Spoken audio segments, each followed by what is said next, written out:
Hello, my friends, and welcome to Take a Deep Breath, the Breathcast with the breathiest, most breathing podcast information in the world. My name is Mike, and this is episode 51 with a really good guest, Dr. Gregg Wells, and I'll talk about Greg in a second, but he's a true breathwork expert. I just wanted to kind of start this podcast a little bit differently because, you know, some of my favourite podcasts that I listen to, generally there's a nice bit of chit-chat from the host.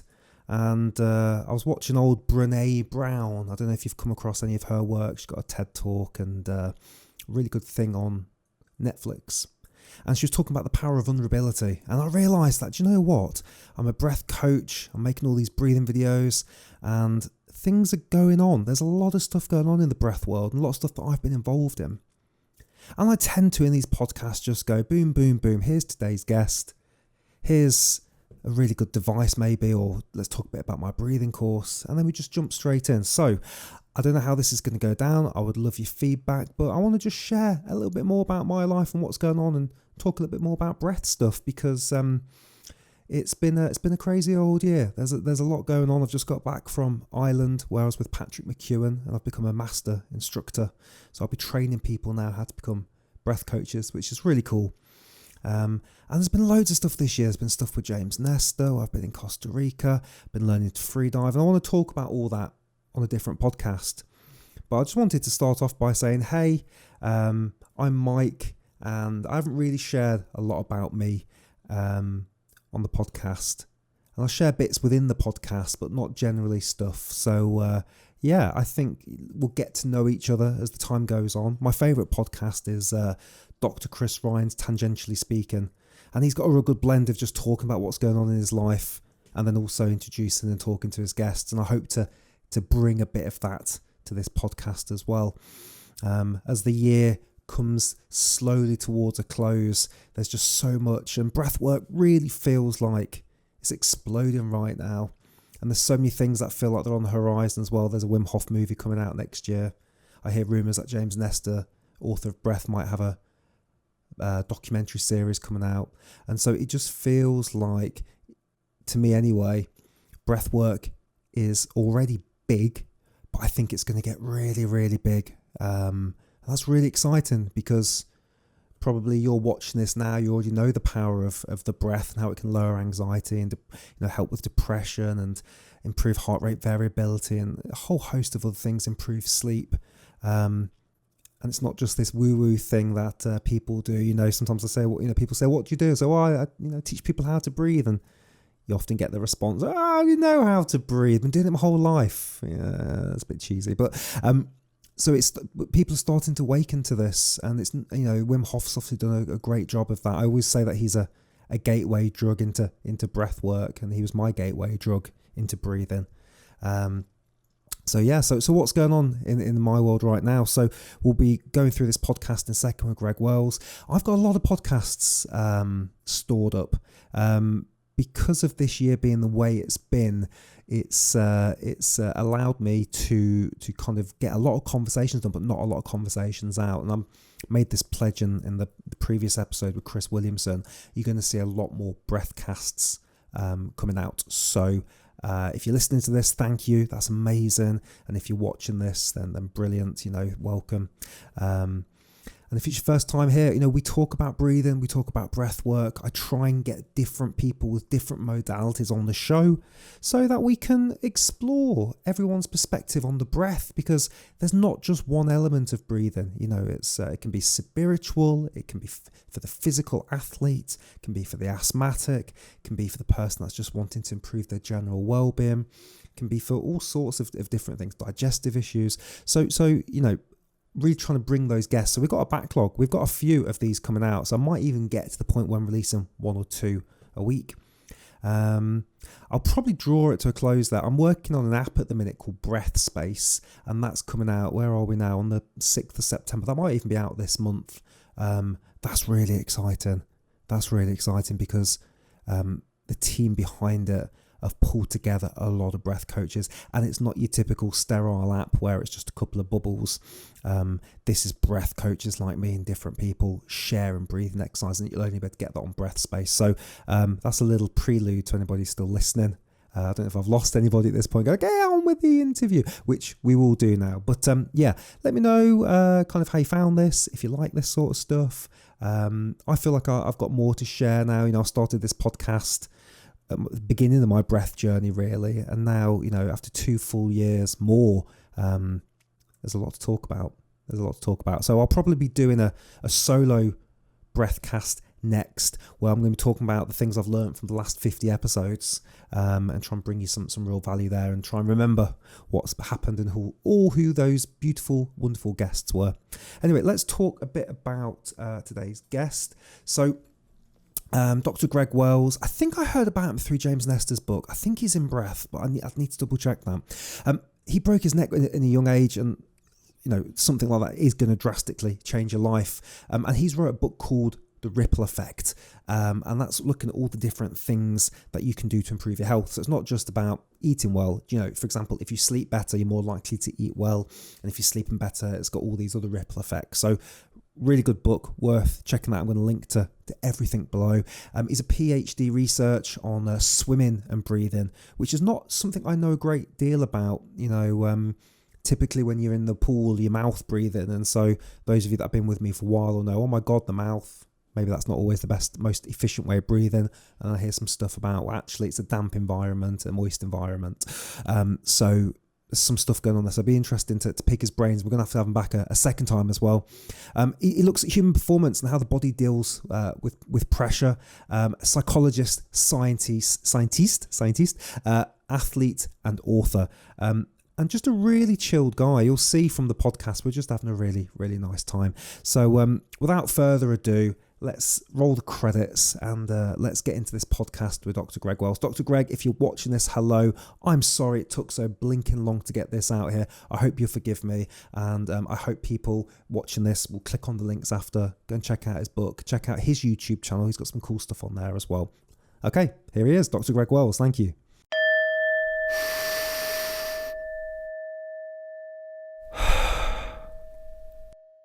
All right, so Dr. Gregg Wells, we are recording. How are you doing today, sir? Mike, I'm good. Finally, we could get this done. Yes. Thanks for your patience. Super psyched to speak to you. Yeah, me too. I'm so excited to talk to you. And I've been following your work. And I can't wait to get stuck in to talk about one of my favorite subjects, breath, breathing, all that good stuff. And in particular with you, digging into some of the science. But what I always like to do with guests is just dip in a bit to your backstory. So I wonder if you could just give us a little bit about who you are and kind of what got you on this journey to where you are today.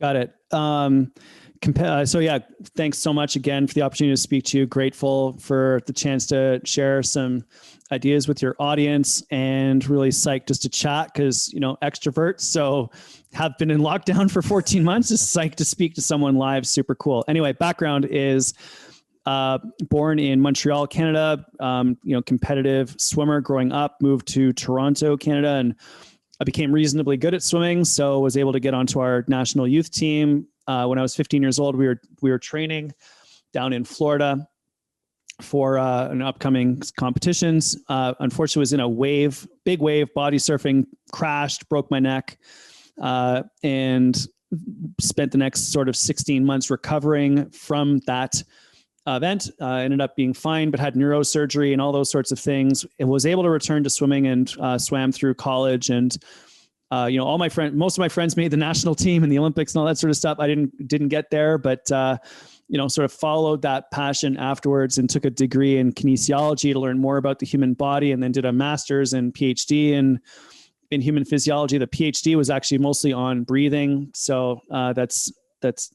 why we're here today. And I've actually gone on to do work in respiratory medicine at Sick Kids Hospital in Toronto with cystic fibrosis and asthma and primary ciliary dyskinesia and other conditions like that. Also, throughout that time, consulted for the Canadian Olympic team, worked with a couple hundred Olympic athletes as a physiologist, traveled the world with them, commentated a few Olympics, wrote a few books. So yeah, just been my whole life dedicated to understanding the human body and how we can optimize our health and well-being. And I guess right now I could sort of think of it in terms of spending time doing research on medical challenges in kids and, translating all of that knowledge to help elite performers in sports and business. So yeah, that's where we're at right now, and having way too much fun actually. So it's pretty cool. They say, don't they, if you're having fun, you don't work a day in your life, and it sounds like you're having a really good time. Yeah. Some days are work, no question, right? Like there are days where you just got to slog it out, and let's not kid ourselves. That does happen. But I think probably over the last 4 to 5 years, I've been able to shift more and more and more of my time into the things that I do love, the things that do make me happy, that do shift it up. I remember doing a sort of priority assessment probably about 5 or 6 years ago now, and like 80% of my time was spent doing admin and 20% was on performance. And now it's actually reversed. So it was a pretty cool shift to be able to make. And yeah, we're having fun now. All is good. Oh, fantastic. I when I hear about people that have injuries like that, like breaking the neck, because it's, touch wood's never happened to me, but it just sounds horrific. And did you remember the actual incident itself? Can you still remember it, or is it a memory of a memory now where you've kind of disassociated a bit from it? Oh no, like it's weird. Like it never bothered me that much, even in the moment, even lying in the hospital, because I figured it sort of happened to me, and whatever would happen had, everything that could have happened would have already happened. So, I wasn't paralyzed. I did break it in like 4 or 5 different places. It was a really bad break, and dislocation and everything else. But I just, happened to have a very large, what's called an intravertebral foramen. It's the hole in your spinal column between your vertebrae where the spinal cord goes down is huge. And so it, broke and twisted and bent, and the spinal cord just sort of snaked its way all the way through without getting cut, which is why I wasn't paralyzed. So yeah, there was that, but I do remember hitting the ground. Like I remember being up and surfing and catching the wave, and like that sensation that you have when you do catch a wave and it flying forwards and then just bam, like this explosive pressure on the top of my head, which funny enough, I didn't feel at the top of my head. I felt it in my neck. So I felt like my neck exploded. Tumbling to shore, crawling out, sitting on the beach, and then eventually, going to the hospital a couple of hours later, actually. So, I do remember it was pretty intense. And then lying in the hospital, and, once they took the x-rays, everyone really getting intense. Like, yeah, the nurse was like, don't fucking move. Sorry about that, like swearing on your thing. But she actually she was, do not fucking move. And I was like, oh, no, it's okay, whatever. And then the doctor coming in, and then they stuck the bolts in the side of my head and stabilized it. And then I was in a halo brace for 3 months. And then they took me out of that. They did neurosurgery. Then I did rehab for 3 or 4 months, and then was able to relatively speaking, get back to more or less normal thereafter. But yeah, I know it's quite clear now. Still, definitely doesn't feel like it was anyone else. It definitely felt like it was me. But although that probably sounds horrific, like I don't feel like any of it was horrific. If I had the chance to go back and do it all over again, I probably would say, like, if I was standing on the beach and someone was like, "You're going to break your neck today, and you have 2 lives, life with or without the broken neck, what would you choose?" And I'm like, I'd probably go get in the water. And I'm happy with how things turned out. Of course, I, knock on wood, I am healthy, and, I did not paralyze myself. And fortunately enough, the break was high enough that, if I did end up paralyzed, I probably wouldn't have lived for that long anyway. So, and that may not be the right attitude to have about that. But yeah, that's sort of where I was, my thinking was at the time, and where I'm at with it right now. Wow. I don't know if you've ever seen, I interviewed a guy called Chris Lemons. He did a documentary called Last Breath. And it's on Netflix, and he basically died at the bottom of the North Sea for 40 minutes. He ran out of air. And it's all captured on camera as well, because they've got the little rigs and everything. So the pipeline's been cut. But he said something very similar. It's like he's very disassociated from what happened. And so he's watching it back, like, because he's watching the documentary back going, "Oh, wow, this is really gripping." It's like, no, that was you. So it's weird how, I don't know if the brain's doing something to protect us from these big traumatic events. It's well, I'm glad you're well, and what a story. Thanks, Bloody hell. So if we shift to breath, then, so I'm trying to think where we start here, because there's so many things I want to kind of pick your brains on. So maybe what we spoke before I hit record. So there's so many of us in this turbo mode right now. I'm definitely so busy and practice different breathing routines, but what can we do to slow down, and how can we use the breath, and give us a bit around that? That would be wonderful. If there's any tips and tricks or anything you can share there. Yeah, sure. So my PhD research was on swimming and breathing during swimming. I was a swimmer, so it was natural evolution for me to try to combine the research that I was doing with the sport that I loved. And what my research basically involved was training away the urge to breathe to enable athletes to allow the technique to dictate what they were doing, not the breath. So in swimming, for example, you don't want to rush to the next breath. In rowing, you don't want to rush to the next breath. You want to swim long, smooth, easy strokes and breathe in time with the movement. So I'm just been fascinated by breathing ever since I was a kid. Now that I sort of think back to it, right? I was a backstroker. And when people ask me like, why do you choose backstroke? I was like, cause I can breathe whenever I want. Like I remember very clearly, that all of that stuff, and even training for the, 88 Olympic trials and 92 Olympic trials. Back then we were allowed to swim underwater a long way. So it was about holding your breath. So when it comes to breathing, we know that there's a couple drivers to breathe. The first one is in the medulla, the brain stem, there are neurons that just fire rhythmically, and they are automatic, and they generate the respiratory rhythm. So when you're asleep, you breathe in a certain rhythm, and that's because of those respiratory neurons in the deep part of your brain in the medulla. Then when you wake up, all of a sudden you will start to breathe more. And that's because of the wakefulness drive, which is higher up in the more developed regions of the brain. So then you have the wakefulness drive. And then above that, you have the drive that comes from the brain down through the spinal cord to the lungs. And that's your sympathetic drive. So when you get nervous, you hyperventilate. When you get exercising, you hyperventilate. And the challenge is that's also the hyperventilation response, the breathing response, the increased ventilation also arises due to stress. And so when we're in go, go, go mode, hustle, hustle, hustle, go, go, go, emails, public speaking, podcasting, like you and I are doing right now, like we're in full on firing mode, right? And so we are going to breathe harder than we normally would if we were relaxed. And so that's that's sort of the drive to breathe, which is linked to stress. Now, as much as stress drives breathing, you can also work the other way. You can use breathing to control your stress. So if I do a birthday candle breath, instantly I feel a little bit better. And that's because the breathing center of the brain is linked to many of the stress centers of the brain. And so those long, relaxing exhales help the brain to shift from sympathetic nervous system, fight or flight response, to parasympathetic nervous system, recover and regenerate responses. Similarly, like if you do a hard exhale, right? Those hard exhales activate you. That's why tennis players will scream when they hit the ball, because that's like the far extreme of that activation side. So you can very much control your mindset. You can control your sympathetic, parasympathetic balance. You can control your energy to some extent with breathing, which is neat and interesting. Yesterday I was doing some rock climbing, and we were 90 meters up on the cliff, over a lake, and straight down. And every time you look down, you get a little nervous, but that doesn't help you. So what do? You're just like, right? Just bring yourself back into the moment, slow things down, slow down, slow down. And that's the state that I think most of us need to get into right now, because we've been in high alert mode for 14, 15, 16 months now due to news headlines. So yeah, that's sort of a quick summary of all of that thinking, but it's interesting. Yeah. So let me pick into that a bit then. So the raging debate, if you look at any kind of comment sections, mouth or nose, and there's obviously a lot of benefits to nose breathing for functional daily breath, but with breathing exercises, it's obviously a bit different. And this one, I want to get your thoughts. So you just did the candle breath out through the mouth. What are the benefits of doing that versus, I don't know, I'm going to breathe slowly through my nose? What would be the difference or benefits of doing the mouth out? I just wanted to remind you about my new Functional Breathing Essentials course, which is out now. So if you enjoyed what you've heard here today so far, and you're keen to learn more about proper functional healthy breathing, then the link down below will take you to a page just to explain more about this course. And functional breathing has a whole host of benefits.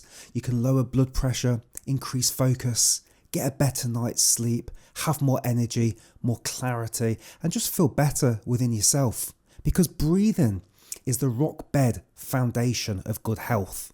Because if your breathing's off, everything's off. So if that's something that you're interested in, click on the link below. Cheers. Yeah, I know there's lots of debate about that. I've been paying attention to it. I always just go back to basic physics and science whenever I talk about this sort of stuff, right? It's like, for me, are masks good for preventing the transmission of COVID-19? Yes, because if you put on a mask, it decreases the distance that air can travel from 30 feet or 10 meters if you're not wearing a mask, down to about 3 feet or 1 meter if you are wearing a mask, which means the particles don't travel as far. You don't transmit as much of those particles to the next person. So it's purely a physics discussion for me. any American listening to this who's, seen that debate rage in the States, then, may have a different perspective. But for me, it's just physics. Similarly, like nose versus mouth is just physics. If we think about the work of breathing, the amount of energy required to contract the muscles of your rib cage that expand your rib cage to draw air into the lungs, or the muscles of the diaphragm, which contract to pull the diaphragm down to pull air into the lungs, that work of breathing, the energy required to contract those muscles to pull air in through the airways, which is either the nose or the mouth or both, is, X. If you were to do a situation where you reduced the size of those airways, let's say in asthma, where the airways become inflamed, swell up, and the airways decrease in size. You have heard an asthmatic wheezing, and they're working really, really hard because those airways are smaller. It's just physics. We know that that's an uncomfortable situation that creates a sensation called dyspnea or breathlessness. So, we obviously don't want that to happen. And we similarly can do that sort of deliberately through either nose breathing or mouth breathing. If you breathe through the mouth, there's a big, huge airway. It's your mouth, it's your throat. The resistance to air moving in and out of the lungs is lower because the airway is bigger, fluid dynamics, lower resistance. It's easier to get air in and out of the lungs if you do it through the mouth. If you breathe through the nose, those airways are quite small. So the work of breathing for the exact same amount of air, let's say you're moving in 10 liters of air per minute. If you were to only nose breathe, the work of breathing is greater because you are using smaller airways. I'm sure there's people listening to this right now that are raging in anger with that particular statement, but it's just physics. You can do the calculations. It's nothing you can do about it. It's just physics. Now, there are benefits, obviously, to breathing through the nose, and some people would submit that there's better electron transfer into whatever, maybe not. I don't know. There's certainly not a lot of evidence to say that. I've heard it before. It might be, might not be. We don't know. And I literally mean that. We actually don't know if that increases or decreases the number of electrons. I think there's definitely a neurological connection that is to the brain that is different when we do nose breathing versus mouth breathing. So a lot of it I would put out there as we really don't know. There's not enough research on this that has made those measurements and really teased out those hypotheses. But in exercise, for example, I would submit that breathing through the mouth would be a better strategy to lower the overall work of breathing, decrease the strain on your rib cage and your diaphragm so that you can liberate that blood from going from your rib cage and your diaphragm to your arms and legs. That's very well established in the research. So, mouth breathing is probably a better strategy if you're doing a marathon, for example, or an Olympic rowing race, or if you're doing swimming. But if you're just sitting doing yoga, or doing meditation, for example, then in through the nose, out through the mouth is a very good practice. And if you're trying to learn to breathe more deliberately and to control your breath and to breathe more deeply and slowly, then for sure nose breathing would be helpful for that, because you do need to breathe more slowly to get the same amount of air into the lungs, because again, the airways are smaller. So I don't know. I would just say, like, Greg's default on that one is revert to physics, revert to flow dynamics. And, it is fluid dynamics, and it is what it is. And that's sort of how I think of it. But like I said, there may be many other perspectives, and I'm sure many people that are deeply embedded in the yogic sciences and the practices that are used about, alternating breathing from one nostril to the other, depending on what state you're trying to create. There's all of those sorts of ideas as well, many of which have a lot of validity, which haven't been explored in the research yet. So I would say that I'm open, I'm curious, but right now I'm defaulting to physics and the size of the airway in order just to help me navigate those discussions. Is during physical activity, it's just an easier way to get the air out, a more efficient way to expel the air by going through the mouth. Would that be fair? Yeah, in and out, right? Because the airways, yeah. The airways would be in play both on inhalation and exhalation. There's a lot of debate in the scientific literature about the work of breathing on inhalation versus exhalation. Me being one of the few people that believe that exhalation is also an active process, whereas a lot of researchers would argue that you expand your lungs and you just relax everything and they elastic recoil back into place. And that's what forces air out, which is probably true up to about 85% VO2 max, like for light and to moderate exercise, that's probably true. But in extreme, more intense exercise where you're really breathing hard, then for sure you're deliberately, sort of like pushing air out of a balloon is another way to think about it, right? Like to get that air out faster, a little bit of pressure on that balloon is probably going to speed it out. And that's the work of breathing on exhalation as well as inhalation. But ultimately, it really does come down to the idea that if you're doing exercise, let's just stick to exercise for now. Like if you're going for a run, it is worth it probably for you to, at some point, consider, how am I breathing? Because breathing is automatic. You cannot think about breathing and you will still breathe because of the respiratory control system I've already sort of outlined, as well as all the feedback mechanisms from your muscles. Like if you're lying down and someone passively moves your arm for you, you will increase your breathing because your body senses movement. And when you move, you breathe more in anticipation of needing to fuel those muscles. If you exercise really hard and you create lactic acid or potassium build up in your muscles from that workout, there are nerves that sense chemical differences inside your muscles, which signal the brain to breathe harder, to get rid of that acid, to get rid of that CO2 that's produced in the muscles.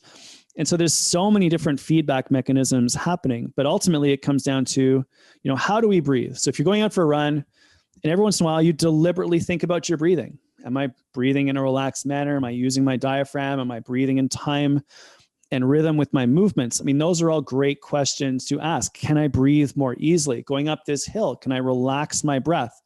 All of which is super important because if you manage to do that, if you increase the efficiency of your breathing muscles don't work as hard, which means more blood is available to go to your arms and legs. And there's this really interesting concept called the muscle sympathetic nerve activation hypothesis, which was created by discovered by Jerome Dempsey's lab at University of Wisconsin. What he showed was that if your breathing muscles are working harder, so as the muscles of breathing increase their work, the intercostals between your rib muscles, accessory muscles in your neck, your diaphragm, as those muscles increase their workload, they preferentially steal blood from your arms and legs.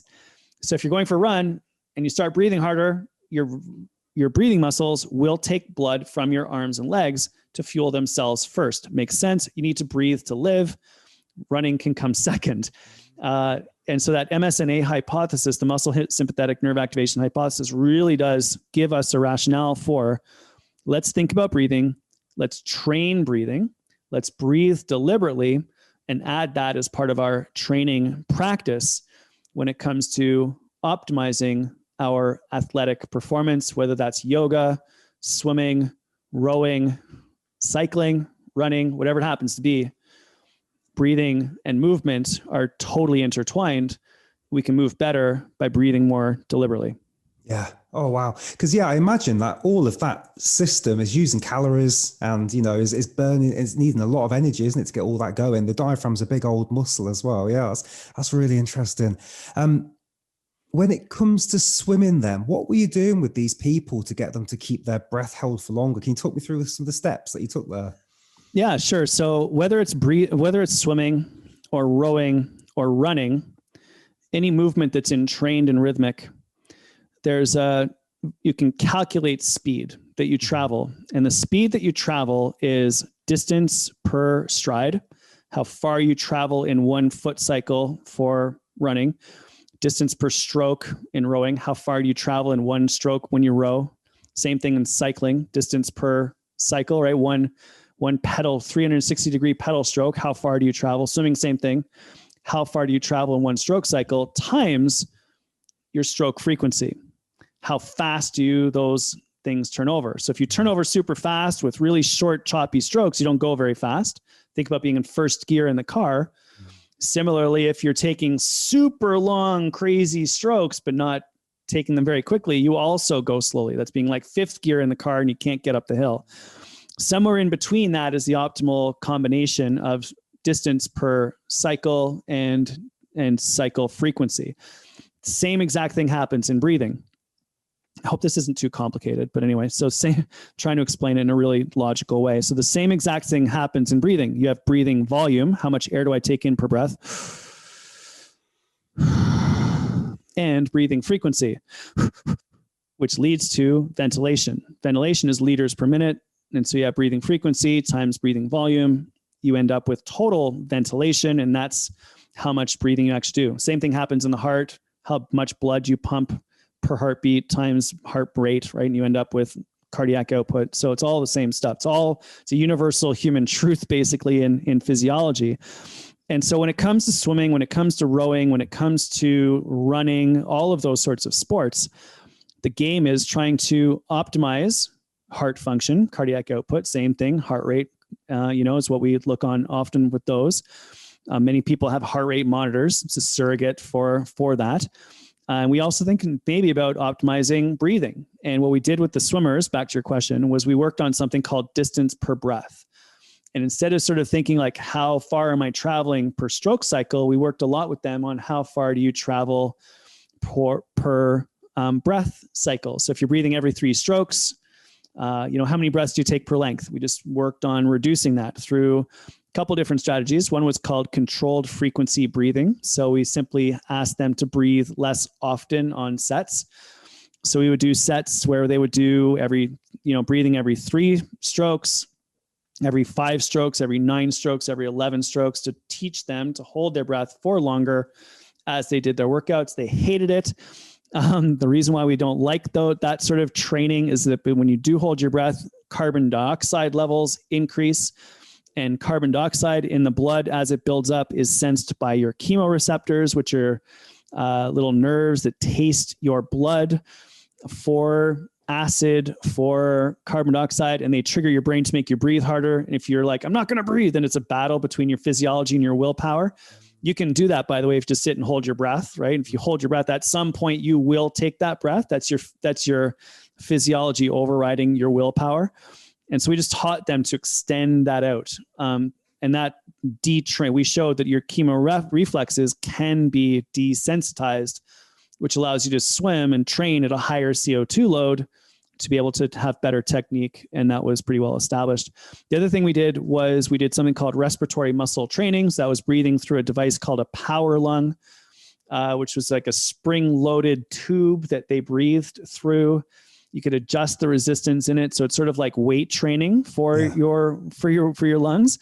There's inspiratory muscle trainers like Power Breathe. There's inspiratory, expiratory trainers like Power Lung, which is the one that we used. And there are other ones that do hyperventilation with controlled CO2. I forget the name of some of those, but anyway, they're out there. They all do slightly different things. I liked the Power Lung one because it was inhale plus exhale muscles. And when we trained those muscles of breathing specifically, we found that there was a significant decrease in the production of lactic acid during exercise and an improvement in performance for those athletes that did that section of the training. So yeah, we just did a lot of all of those that type of work, and that's what we tried to do. Fantastic. Bloody hell. And when it comes to lung capacity, is there such a thing as you can increase your lung capacity, or what we're really talking about is are we increasing the ability of the intercostal muscles to open and the whole chest to open, or is both true? A bunch of different things there. So if we consider pulmonary function, so if you just look up pulmonary function testing, you can get all those different variables, and there's many different variables that we use to evaluate lung function. We do this testing in people with asthma. We do it in people with cystic fibrosis. We do it in people with cardiac issues. And so there's total lung capacity, which is the maximum amount of air that you can fill your lungs up with You can never fully exhale. So even at, full exhale, if we were to go right and squeeze all the air out and push your lungs down as much as you possibly can, right, we would all still have like 1 liter to 1.5 liters of air in our lungs, because you can never really collapse, or you shouldn't ever really collapse the lungs. If you do collapse your lungs, then it's a big problem.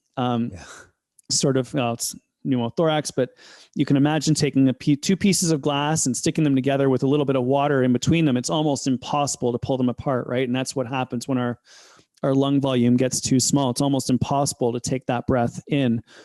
That's why the very first breath of your entire life after we emerge from the womb is so difficult. That struggle to get that first breath and the lungs finally open up is like that opening up, the separating of the two pieces of glass, and the lungs become flooded with oxygen, and we, carry on with our lives as long as possible. So yeah, it's really fascinating that we can in fact increase the total capacity of the total lung capacity. And that can be done through inspiratory and expiratory muscle training. Can be done through stretching and yoga. Yoga has been shown to increase total lung capacity. So yeah, it's that increasing the strength of those muscles to expand the rib cage, increase that elasticity of all of those tissues, sort of like, stretching the rubber band, so to speak, while also then, inhaling through your diaphragm and expanding the belly. So like the rib cage is going out, and then the diaphragm is pulling down to stretch that lung tissue and strengthen those muscles. And that type of exercise training for breathing is really cool. And there will be improvements over time. We did show in my research, my PhD research, an increase in total lung capacity in our athletes when they used the respiratory muscle training device for 6 weeks. So it can happen relatively quickly. You can also look at free divers are probably the best extreme example of that. And, the 8 liter tidal capacity that a lot of them have. So if you wanted to really see like who's done this at the absolute limits of the extremes, probably cross-country skiers, Olympic swimmers, 400 meters and above, for events 400 meters and above. And for sure, the free diving community has got that really dialed in. Yeah. Not always safe, by the way, free diving, but anyway. No, yeah. I've heard some horror stories. Because is the average about 6 liters? Have I got that right? Or thereabouts? No, the average human is probably 3 to 4 liters, actually quite small. So, okay. Relatively speaking, quite small. Yeah. Yeah. And they can double that then, the free divers. Crikey. The free divers will be up and around 8. Yeah. Wow. It's a pretty incredible. Yeah. Bloody hell. Okay. That's very interesting. So what do you recommend for the average Joe, for the average person to do in terms of breath? If somebody comes up to you on the street and said, "Hey, Dr. Wells, what can I do with my breath to be healthier?" What sort of things would you recommend? Go for a walk. Like, I think that honestly, if you just get in good exercise, the drive to breathe through exercising is enough for the vast majority of people to get significant benefits. And if you consider that the 85% of the population in Canada, the US, the UK, Australia, New Zealand, all of Europe do not get enough physical activity to prevent a chronic disease, then literally the foundation, before we even begin to get into the details of specific breath work, 85% of the population just needs to move more. And the benefits for moving more, getting a little bit of exercise, 15 minutes of walking a day would be enough to reduce cancer, heart disease, cardiovascular disease, type 2 diabetes, Alzheimer's, depression, like all of these different conditions would be significantly impacted if we just simply moved our body more. And when we move our body, we breathe harder. And so our lungs positively adapt. Our blood pumps around the body. The blood positively adapts, get more red blood cells. Your heart pumps more, so your heart muscle gets healthier. Your muscles move more, so you get more muscle tissue with more myoglobin, which carries the oxygen from the air that you breathe to the actual apparatus that creates energy. Like everything gets better. Once we're doing all of that and you're getting some exercise in, then by all means, we could do some deliberate breath work. And the easiest thing I love to do in and around that is just combining some breath work with your meditation practice. So just bringing your attention to your breath. I mean, that's the fundamental thing I think the vast majority of us could tremendously benefit from. It's just even 3 minutes where you sit down in a relaxed manner, bring your attention to your breath, feel the sensation of air moving in through your nostrils, your lungs filling up and out through your mouth. And if you can just simply count your breaths and bring your attention to your breath, the power of that in terms of our mental health and the rewiring of our brain, which has been shown to happen with as little as 3 minutes of meditation a day, I think is tremendously profound. So sort of step one, just move, improve your lungs unconsciously through exercise. Step two, learn to bring your attention to your breath, build a meditation practice. And then step three, begin to become aware of how your breath can help you do the things that you love to do at a higher level. So that could be tennis. Learn to, exhale on the contraction as you hit the ball. If you're into running, learn how to breathe in rhythm with your exercise. If you are studying for an exam and you're super nervous, learn about box breathing that's used in the military to manage your anxiety levels when you're in high pressure situations. Because if it works in combat, it might work during your final year test exams, right? So we just explore breathing. We use it as a tool. We align it with what matters to us the most in our lives. But really, it's just about getting moving, getting physically active, improving our health, leveraging that as a mechanism to get all sorts of benefits: brain, lung, heart, blood, muscle, bone, skin. So I probably have a little bit more of a simplified, simpler approach than we might get into with all of the massive complexities that are available to us through different breathing mechanisms, techniques, right? I mean, we can induce full-on LSD-like states from different breathing patterns, which I've done. Like it's really quite well. You can put yourself in a full-on acid trip with a style of breathing, but we don't think the vast majority of us need to be too concerned about that. Like I've immersed myself in ice cold, freezing water in a lake in the winter in Canada for like 20 minutes through the Wim Hof breathing method, which is also super interesting, right? But I don't think most people need to go there. I just think we need to go for a walk and breathe a little bit more than we normally do, and maybe take a few deep breaths when we're stressed. And that would be tremendously beneficial for like 95% of the people in the world. No, I love that because, let's keep it simple. So a 15-minute walk, nice bit of slow breathing, just doing a little bit, getting out there, just moving your body. I think that's nice. It's good for people to hear that as well. Because sometimes no, you got to get down to the gym and you got to do it 5 times a week and you got to lift heavy and you got to go for a run. And actually, there's a lot of people that aren't there right now. So I think that's really great advice. Yeah. I mean, think about that's also coming from like a physiologist who's worked with a couple hundred Olympic athletes, right? Like my whole world was for almost 30 years trying to figure out how to put people on the podium at the Olympics. And now people are like, what heart rate zone do I need to be in? Don't care. Just move more, right? Like, what is it? Cardio or weights? Don't care. Move. What do you feel like? Go do that. Do I need to stretch? Probably, but whatever, go for a walk instead. I absolutely do not care, given that 85% of us don't get enough physical activity to prevent a chronic disease. The answer is simply more. Yes. And whether that is, if you're lying on the couch, you stand up, and do a stand-up meeting instead of sitting at your desk. That's one thing. If you're going for a walk, maybe after 6 months of walking every day, you do a jog. Maybe if you're out for a run, you run up a hill that you normally walk. Maybe if you've been running for a while, you start doing some intervals.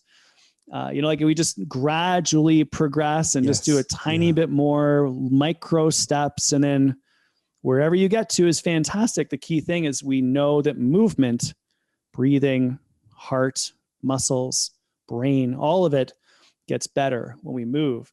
And really that's the key for me is trying to get people to move more, because when we do that, amazing things happen. Yeah. Oh, I love that. And I spoke to a physiotherapist the other day, and he said the body just wants to move, so you need to move it more. So it's wonderful to hear that. I'm conscious of our time. We've got about 10 minutes left. We've got a hard finish. I'm going to rattle through and just ask you a couple of questions. So LSD breathing, what the hell is going on there? Why is it spiritual? Is our brains running out of oxygen and thinks we're dying? Are we releasing DMT? Is it something else? What's going on there, Greg? Oh my gosh. And I wish I knew the answer to that. And I've had some experiences that I, as a scientist, cannot explain. Like I've done some pretty hardcore stuff up in the mountains in India, in, an ashram, in a cave, with the fire going, with the monks. Like I've been there. I've done it's the cool. Absolute extremes that you possibly can. I've spent, 20 minutes in ice cold water doing Wim Hof pattern breathing, which, I had someone else come with me. They came out, they couldn't remember the experience. So something else like happened to them. Like it's really, really interesting. And so ultimately what I think is going on is that when we do these deliberate patterns, we're either alternating hyperventilation with breath holding, hyperventilation blowing off all of your CO2, which, changes the blood vessel diameter in the brain, then breath holding where CO2 goes up and those blood vessels open up again, sort of like taking a sponge and squeezing it over and over and over again. You can sort of think of it like that's what it's doing to your brain tissue, perhaps. We also know that, breathing really, really fast triggers a stress response. So maybe there's epinephrine being like adrenaline being dumped into the blood, which circulates around the body. Maybe there's endorphins being released into the brain, which give you that sensation of a runner's high. Does DMT play a role? We have absolutely no idea, but I've had full-on hallucinations, like controllable hallucinations, which are really quite wild to go through when doing some of these practices. So the answer is, I don't know. And I'm not sure anyone really knows, but we do know that you can induce altered states through extreme physical movement. Just think about dancing yourself into a trance, as we've seen in many cultures around the world. We know that we can breathe ourselves into altered states. Again, meditation, yoga, practices in, all over the world for that in many different cultures.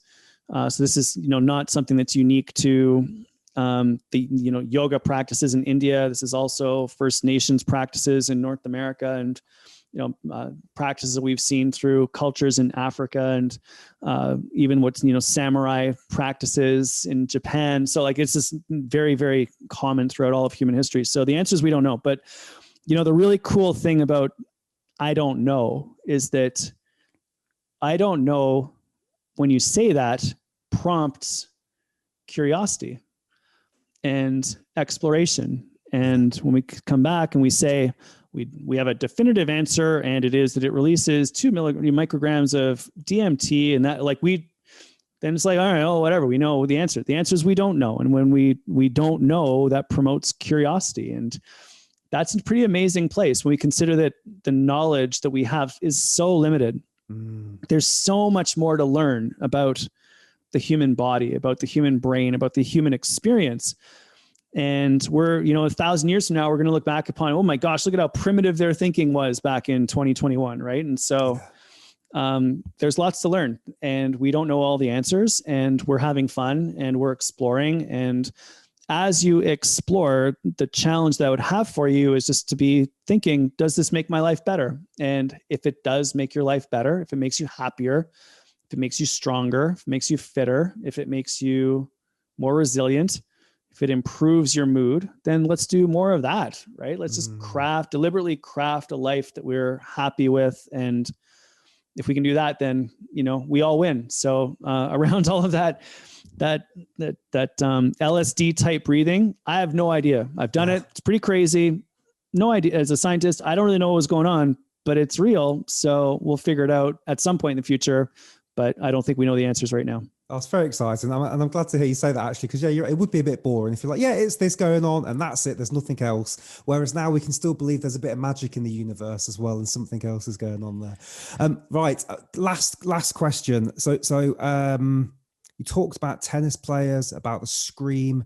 I'm interested in the noise that we make. I've seen something where people put the hand in frozen water or ice water and they swear and they shout and they can keep the hand in like twice as long as those that are not making any noise. So I don't know if you've got anything that you can share with what's going on with this noise, and in particular, screaming or crying. I don't know if there's something going on in the brain there, just this release of noise. What can you share what it's doing to us?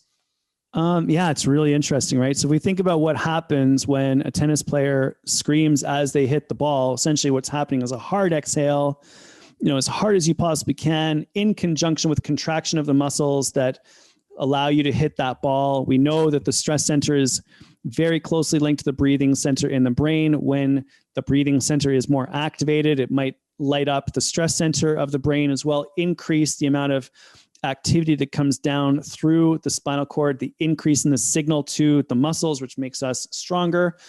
That hard breathing could also potentially increase the amount of adrenaline or epinephrine that is released from the pituitary glands that sit on top of the kidney, adrenaline being key for increasing muscle strength and power. So that's probably all happening in and around when we exercise. In terms of the release of emotions that occur when you sort of scream into the pillow, so to speak, I don't know on that one. I'm sure there's a rationale for that. It's, I actually don't know the answer to that. A psychologist would probably be able to tell us a little bit more about how a hard physical, exhale or muscle tensing in conjunction with a mental, what we create inside of our minds, combined with a scream, is that a release of all of that? And probably lots of different information on that one that I don't know. I've certainly done it. I've seen my kids do it. I think children do it naturally. If you see, they'll go on and be like, ah, and they're like, okay, cool, I'm good, next, right? Whereas adults hang on to that forever. We could probably benefit from learning how to scream into some pillows a little bit more and letting stuff go. That'll be an incredible skill. It's probably why kids learn it 10,000 times faster than adults do. So yeah, there's lots there. I think we do understand what's going on when it comes to, those exhales, when it comes to sports, when it comes to psychological release, we may understand it. I don't. But it's definitely, I've seen it in my children. Love it when they do that. I just sort of stand back out of the way and let it finish, and then just sort of lean in and be like, we okay now? Ready to go play? Right. And take it from there. So it's a fascinating, there's so much there, right? But here's the fundamental idea we can take away from that. And it's probably a good place to finish. So often in our world right now, things are being siloed. Things are being pushed apart. And one of the ways in which we're being pushed apart is thinking that mind and body are separate. And the reality is that mind and body, brain and body are one and the same. You cannot separate them. The brain is a physical structure. Your thoughts are electrical signals flying through neurons inside the brain. Emotions are largely chemicals in the form of hormones, and those have an effect upon all of the different structures inside of the body. And so when we think that there's a mind-body separation, there isn't. When we think that there might be a body-emotion separation, there isn't. Even if we think about mind-body-emotion-spirit separation, there isn't. It's all what we perceive in our physical structures and how those interact together. So the ultimate message here is probably really that mind and body are connected, and that when we breathe, it changes the mind, and vice versa. When we're stressed, we can increase that stress or decrease that stress through breathing, through movement. And if we learn how to leverage that mind-body connection, we can get a lot more control over our mind, body, emotion, and spirit, ultimately, hopefully putting us into a place where we live a better life. We manage depression. We reduce anxiety. We increase happiness. We improve focus. And we do all of those things, life gets incrementally better, and we all reach our potential as humans, which is what I'm trying to work for every single day, is just building more capacity, more health, more well-being, and ultimately unlocking human potential for every single living organism on the planet. What a beautiful way to end it. Dr. Gregg Wells, thank you so much. That was lovely. Where can people find you? Right now, best place is probably through my website, drgreggwells.com. All my social media are at Dr. Gregg Wells. I also have a podcast, Dr. Gregg Wells Podcast. And if you want to check out any of my books, they're all on the website. We have an app out now too called Vivio, which allows you to track your nutrition, sleep, exercise, and mindset. If anyone wants to check that out, we would be super grateful to have you as part of that community. It's free to download. So we'd be thrilled. Vivio is VIIVIO, and the website's drgreggwells.com. Wonderful. I will put all those links down below, everybody. So make sure you scroll down now, click those links and go and find Dr. Gregg Wells. Dr. Gregg Wells, we need to do a part 2 at some point because I've got so much more I need to ask you. But until then, thank you so much. And guys, thank you for watching. Mike, thanks so much, man. Super fun. Really appreciate it. Thank you so much. Hello, my friend, and thank you for sticking all the way through to the end of that Breathcast. You're a true hero, a true breath hero. So a couple of bits. So I hope you enjoyed that. Now, whenever I watch a podcast, there's normally so much information. So what I really encourage you to do is grab a pen and paper or get your phone out and just think, what was 1 or 2 things from that podcast that I'm going to use right now? Because it's really easy to watch 10, 15 podcasts a week. And then you think, what was that person talking about? So with that one, was there one thing that stuck with you? Maybe breathing slower, certain breathing exercise, something you could go and do, a book that maybe you'd like to go and pick up next. So just make that note, because that is how we make sustained, lasting change. And that's the whole point for me here, really, is you're investing your time and your attention, and I want you to get something back for that. So there's loads of knowledge, but maybe we just pick 1 or 2 things that we can implement, and that can make big radical change to our life. Now, whether you're listening to this or watching this, if you've enjoyed these free podcasts, I would love it if you could leave me a review on iTunes or on Spotify. And if you're just watching these on YouTube, if you could like, subscribe and share and leave a comment, because what I'm really trying to do is grow this community, because the more people that watch this and leave reviews, the bigger guests I can get, the more powerful guests, the more people that will give us more information so we can share that with our friends and family and implement it in our own lives. So just taking a few moments to do that would be a great appreciation. We've got some wonderful reviews on iTunes already, so if you could add to that, I would really appreciate it. And then on top of that as well, I spoke during this podcast about my breath course, so I won't go through all that again now. But if you're looking to make change, sustained change in your life, that's what I'm all about here, is stickiness, they all sometimes call it. So remembering stuff, Tony Robbins is big on this, is how do I remember and implement and make changes? And one way to do that is take my breath course. So it's free, 30-day money back guarantee. My heart and soul got poured into this. I've used stuff from the Oxygen Advantage and Potato and all my 50 plus podcasts to go, what is the key stuff that somebody newish to breathwork needs to know to make radical changes in their life? And that's in that course. So link is down below. There's a little discount code for you there as well, because you've come through Take a Deep Breath and the Breathcast. So check that out. And we're on Instagram. We're almost at 3,000 people.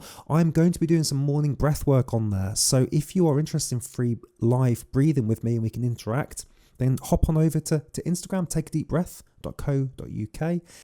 Okay, and finally, have you got your free breathing sheet yet? I put together 7 essential breathing exercises for a happier, healthier life. That's completely free. Just go down there, click that link. That'll be sent to you in your inbox straight away. It's all little links on there, so you can go to the breathing exercises. And it tells you the what, the why, and the how, because often we look at a breathing exercise and think, well, that's very good, but what's the point? So I've detailed it really clearly for you as to this breathing exercise does this, that breathing exercise does that. And you just know basically what to do when. So if you're trying to get to sleep or get more energy, all those wonderful things. Thank you for sticking all the way through to the end. Now, what do you do next? I'm giving you loads of stuff there. Well, maybe we need to breathe. So why don't you click on this link here? It's a beautiful breathing exercise. Relax us, calm us down. And you might be in the mood for another Breathcast because you're just hungry caterpillar for more breath information. So check this out here. And I will see you on one of these 2 videos next. Thank you so much. Cheers.